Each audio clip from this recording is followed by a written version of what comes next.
Hello बच्चों, good morning. कैसे हैं आप लोग? मैं आपके साथ YouTube के चैनल इंटरेक्शन विद फिजिक्स में आज नया टॉपिक इलेक्ट्रिक फील्ड के साथ रूबरू इंटरेक्ट करने जा रहे हैं हम लोग। आज के लेक्चर को स्टार्ट करने से पहले मैं आपको कुछ बातें बताना चाहूँगा। देखिए, मेरा एक ऑब्जर्वेशन है स्टूडेंट कम्युनिटी के रिगार्डिंग कि कुछ हमारे बच्चे ऐसे हैं, really they are knowing the physics. कोई भी प्रॉब्लम दीजिए करके निकाल दे देते हैं बहुत फास्ट, बहुत अच्छे से। लेकिन जब CBSE में एग्ज़ाम देने जाते हैं तो लिख कर आते हैं और कहते हैं हमने बहुत अच्छा किया है, लेकिन जब रिजल्ट आता है तो उनका मार्क्स उनकी रिक्वायरमेंट के मुताबिक नहीं होता। क्यों नहीं होता? क्योंकि CBSE का जो क्वेश्चन पेपर है उसकी एक मार्किंग स्कीम है और बच्चे जानते हुए भी उस मार्किंग स्कीम के मुताबिक नहीं लिख पाते हैं। तो इस चैनल पर मेरा प्रयास होगा कि हम सब्जेक्ट का कॉन्सेप्ट, सब्जेक्ट की समझ, फीलिंग आपके अंदर दें, लेकिन लिखने का वो तरीका भी बताएं जिससे आप CBSE में अच्छा मार्क्स लेकर के आगे बढ़ सकें। इसके बाद हम आपको आज के टॉपिक में इलेक्ट्रिक फील्ड पर डिस्कशन करेंगे और इलेक्ट्रिक फील्ड के विषय में हम आपको बताएंगे कि हमारे नेचर में, हमारे सराउंडिंग में कुछ इस तरह की बातें होती हैं, कुछ ऐसा होता है जो हमें दिखाई नहीं देता है, but we can feel their impact, their influence. For example, electric fan is running, tubelight is glowing because of whom? Electric current. But we cannot see electric current. We only see, we only notice their influence, their impact. तो electric field के साथ भी कुछ इसी तरह से है। कोई भी सोर्स चार्ज पार्टिकल है, उसके सराउंडिंग में उसकी फील्ड होती है, उसका इन्फ्लुएंस होता है, उसका इम्पैक्ट होता है, लेकिन वो जो फील्ड है वो दिखाई नहीं देती, लेकिन उसका इम्पैक्ट, उसका असर in the form of electric force दिखाई देता है। इसी बात को आज हम बताने का प्रयास करेंगे। देखिए, क्लास 11th में हमने पढ़ा ग्रेविटेशनल फोर्स और ये कैसे काम करता है। मान लीजिए this is earth, this is what? Earth. तो ये जो अर्थ है, earth means what? For example, it is a mass object.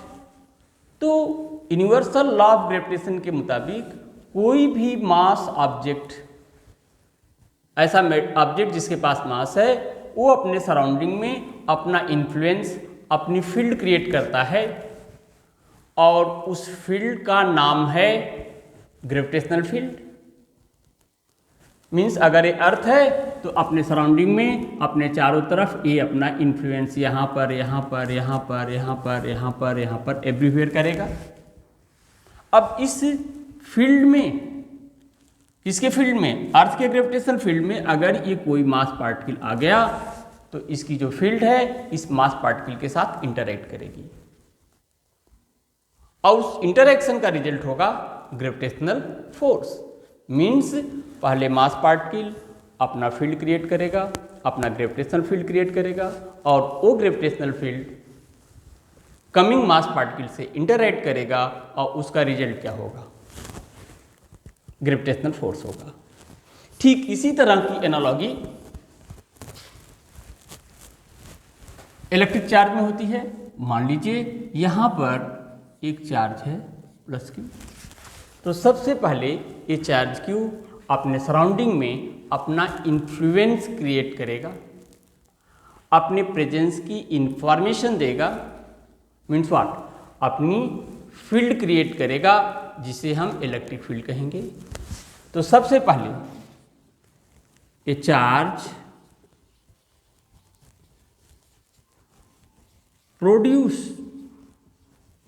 produces their own field। दूसरा, जो चार्ज पार्टिकल फील्ड प्रोड्यूस करता है उसे हम कहेंगे सोर्स चार्ज। किसका सोर्स है? इलेक्ट्रिक फील्ड का। जैसे ए चार्ज अपनी फील्ड क्रिएट कर रहा है, इसे क्या कहेंगे? Source charge. अब सोर्स चार्ज जो इलेक्ट्रिक फील्ड क्रिएट किया, travel in the surrounding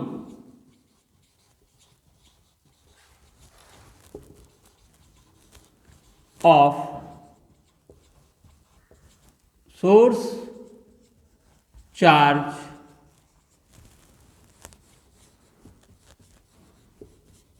with the speed of light। ये सोर्स चार्ज है, अपनी फील्ड क्रिएट करेगा,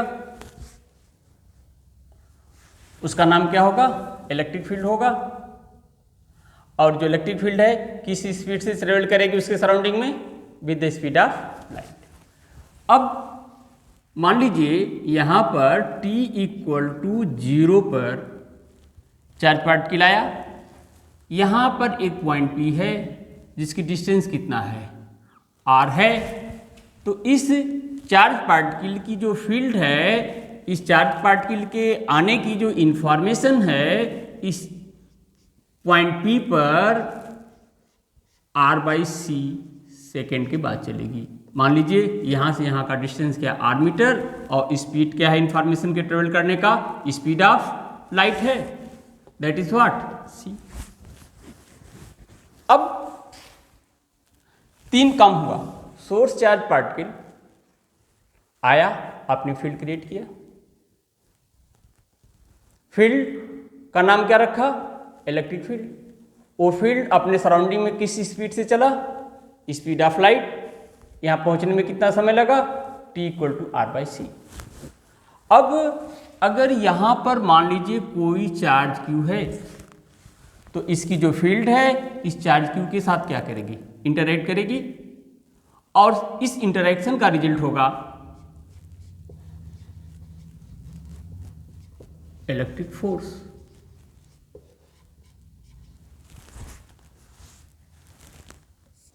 देखिए चलेगी। इसके बाद इलेक्ट्रिक फील्ड इंटरएक्ट विथ ये जो आने वाला चार्ज है, अदर चार्ज है, इसे हम कहते हैं test charge. What we called it? Test charge. Electric field interact with test charge, this is what? Q। और हम बता दें Q क्या होगा? पॉजिटिव होगा, और टेंस टू व्हाट? 0 होगा। क्यों होगा? हम थोड़ी देर बाद डिस्कस कर लेंगे। और इस इंटरैक्शन का जो रिजल्ट होगा वो क्या होगा? इलेक्ट्रिक फोर्स होगा।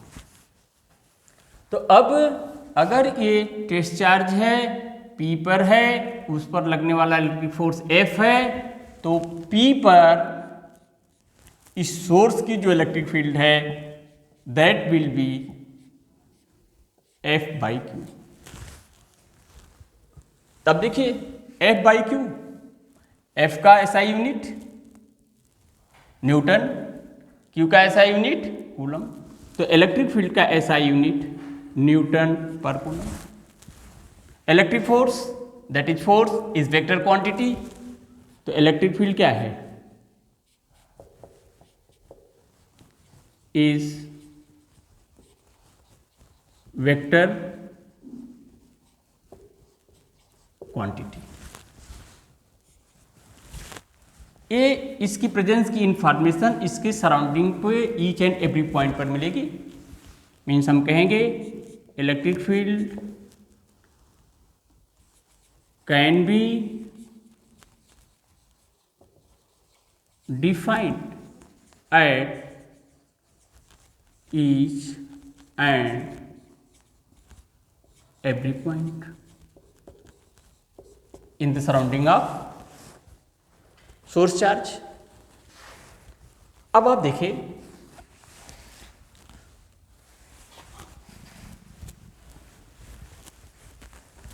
अब हम कूलम्स लॉ को यूज करेंगे। ये सोर्स चार्ज है, ये टेस्ट चार्ज है। ये सोर्स चार्ज इस टेस्ट चार्ज पर फोर्स लगाएगा।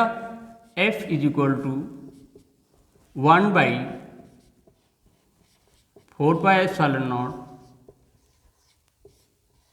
R square. आप इससे फेमिलियर हैं। और अब यहाँ से F/Q, Q को इधर लाया, दिस इज व्हाट E, और इसका वैल्यू यहाँ से मिल जाएगा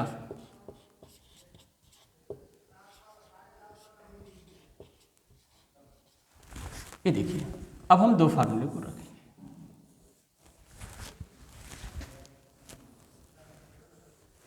देखिए, इस फार्मूले को देखेंगे तो आप कहेंगे कि इलेक्ट्रिक फील्ड टेस्ट चार्ज पर डिपेंड करती है।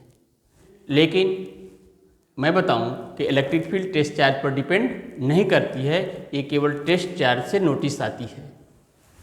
इसको हम लॉजिकली और मैथमेटिकली दोनों बता देते हैं ये भी। तो electric field does not depends upon test charge। Electric field does not depends on test charge. यहाँ मैथमेटिक्स देखो, electric field at point P because of source charge Q 1/4πε0 Q source charge divide by square of distance unit R cap that give the direction. Means electric field के expression में test charge कहीं involve नहीं है, इसलिए हम कहेंगे कि electric field does not depends on test charge. लेकिन इलेक्ट्रिक फील्ड के एक्सप्रेशन में सोर्स चार्ज है, इसका मतलब electric field depends on test charge. देखिए, R स्क्वायर डिनोमिनेटर में सोर्स और respective point at which we want to find electric field distance पर डिपेंडेंस है। Means electric field inversely proportional to square of distance of respective point from source charge. Okay, अब आप देखिए, हमने कहा कि इलेक्ट्रिक फील्ड टेस्ट चार्ज से notice होगी, लेकिन टेस्ट चार्ज से पर डिपेंड नहीं करेगी। हमने यहाँ मैथमेटिकली दिखाया। लॉजिकली देख लीजिए, अगर मान लीजिए यहाँ की इलेक्ट्रिक फील्ड मान लीजिए इज इक्वल टू 2 न्यूटन पर कूलम, यहाँ हम 1 कूलम का चार्ज रखते हैं, तो फोर्स क्या हो जाएगा 1 × 2 2 न्यूटन। अगर हम 2 कूलम का चार्ज रख दें तो फोर्स कितना हो जाएगा 2 × 2 4 न्यूटन। लेकिन E क्या है F/Q ओनली मैग्नीट्यूड देख लें। अगर हम इस फर्स्ट केस को देखेंगे तो 2/2 2/1 देख लीजिए। First case force 2 Newton, charge 1 coulomb. तो फोर्स जगह 2, क्यू की जगह 1। लेकिन अगर इस केस को लें तो चार्ज कितना है 2 कूलम, फोर्स कितना हो जाएगा 2 × 2 4, फोर्स कितना हो गया 4 बाई वाट 2, देख लीजिए 2 न्यूटन पर कूलम। मीन्स अगर आप टेस्ट चार्ज बदल देंगे तो उसी रेशियो में फोर्स भी क्या है बदल जाएगा, और F/Q का जो रेशियो है इंडिपेंडेंट रहेगा। इसका मतलब क्या है कि electric field does not depends on test charge. आगे देखते हैं हम लोग, थोड़ी सी बात और बताएंगे आपको। ये देखिए, ये जो Q है ऑलवेज टेकन एज पॉजिटिव। दूसरा Q tends to what 0। Why we will take Q tends to 0। देखिए, अगर Q टेंड्स टू 0 है तो एक टेस्ट चार्ज भी एक चार्ज है, ये भी अपनी फील्ड क्रिएट करेगा, ये भी अपना इन्फ्लुएंस क्रिएट करेगा। इसका मतलब ये इसके ऊपर फोर्स लगाएगा। तो अगर Q टेंड्स टू 0 है तो इसका इन्फ्लुएंस क्या होगा, कम होगा। इसके ऊपर लगने वाला फोर्स क्या है, कम होगा। इट रिमेन स्टेशनरी, इसकी पोजीशन में कोई चेंज नहीं होगा, और यहाँ की इलेक्ट्रिक फील्ड क्या है एज इट इज रहेगी। लेकिन अगर ऐसा हो जाए Q इज व्हाट लार्ज, अगर टेस्ट चार्ज बड़ा है तो इस सोर्स चार्ज को हमें उसकी पोजीशन में फिक्स करना पड़ेगा। कैसे फिक्स करेंगे ये इमैटेरियल है, कोई मायने नहीं रखता, लेकिन it should be what fixed, bound to be fixed here. Okay, एक और इंफॉर्मेशन आपको देंगे हम, जिसे आप समझने का प्रयास करिए। अगर ये पॉजिटिव चार्ज है तो इसकी फील्ड रेडली आउटवर्ड इधर जाएगी, इधर जाएगी, इधर जाएगी, इधर जाएगी, इधर जाएगी। यहाँ पॉजिटिव चार्ज लाएंगे, ये पॉजिटिव इसको रिपेल कर देगा। यहाँ पॉजिटिव चार्ज लाएंगे, ये इसको रिपेल कर देगा। यहाँ पॉजिटिव चार्ज रिपेल हो जाएगा। मीन्स पॉजिटिव चार्ज की इलेक्ट्रिक फील्ड पॉजिटिव चार्ज से दूर जाएगी रेडियली आउटवर्ड डायरेक्शन में। लेकिन अगर मान लीजिए यह चार्ज जो है निगेटिव है, अब जरा देखिए, हमने कहा पॉजिटिव जो टेस्ट चार्ज है ऑलवेज पॉजिटिव और टेंड्स टू व्हाट 0, तो ये निगेटिव और ये पॉजिटिव इसको अट्रैक्ट करेगा। अगर यहाँ पर हम टेस्ट चार्ज पॉजिटिव लाएं, इस अट्रैक्ट होगा। यहाँ भी टेस्ट चार्ज पॉजिटिव लाएं, अट्रैक्ट होगा। यहाँ भी टेस्ट चार्ज पॉजिटिव लाएं, अट्रैक्ट होगा।